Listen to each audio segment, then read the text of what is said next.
तर हातभट्टीची दारू पिऊन अनेक वेळेला हातापर्यंत हजारो लोक मेलेले आहेत. अनेक ठिकाणी 100 दीडशे लोकांचा मृत्यू झालेला आहे.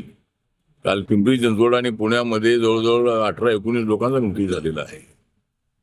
आणि याचं कारण हे आहे की या हातभट्ट्या ज्या आहेत, आपल्या हातभट्ट्यानं काय म्हणतात त्याला, या भट्ट्या ज्या आहेत त्या दारूच्या इलिगल अनेक ठिकाणी सुरू असतात. त्याच्यामध्ये वेगवेगळे केमिकल टाकण्यात येतंय.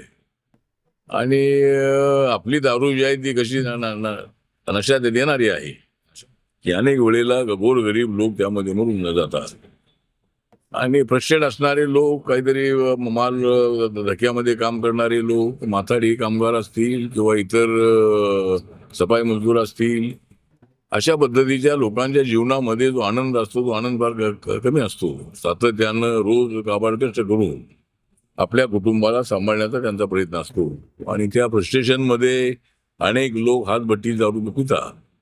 म्हणजे ही दारू तुम्ही किती वेळेला जरी बंद केली, आता पोलिसांचे आकडे जे आहे ते पोलिसांचे आकडे अनेक वेळी, दारूबंदी खात्याचा मंत्री असताना मला पोलीस अधिकारी सांगायचे की आम्ही एवढ्या ठिकाणी धाडी टाकल्या, 500 लोकांना पकडलं. आणि किती लोकांना पकडलं, किती धाडी टाकल्या, तरी हातभट्ट्या चालू असतात.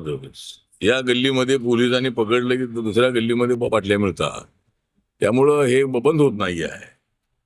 त्यामुळे हातभट्टी जर बंद होत नसेल आणि लोकांना परवडणारी जर ती दारू असेल, तर सगळी पूर्णपणे दारूबंदी जर आपली त्या नाही आहे, देशी दारूला परवानगी आहे किंवा परदेशी दारूला वाईन शॉपला परवानगी आहे. म्हणून माझं व्यक्तिगत मत असं आहे की त्याच्याशिवाय सगळे सहमत असतील असं नाही.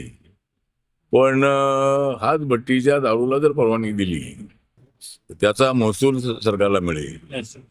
त्यानंतर हातभट्ट्या ज्या आहेत त्या हातभट्ट्यांवर कंट्रोल ठेवता येईल. म्हणजे हातभट्ट्या म्हणजे तुम्ही दारू बनवता ती कशी दारू असावी, तर या दृष्टिकोनातून त्याच्यावर पूर्णपणे प्रशासनाचं कंट्रोल असेल.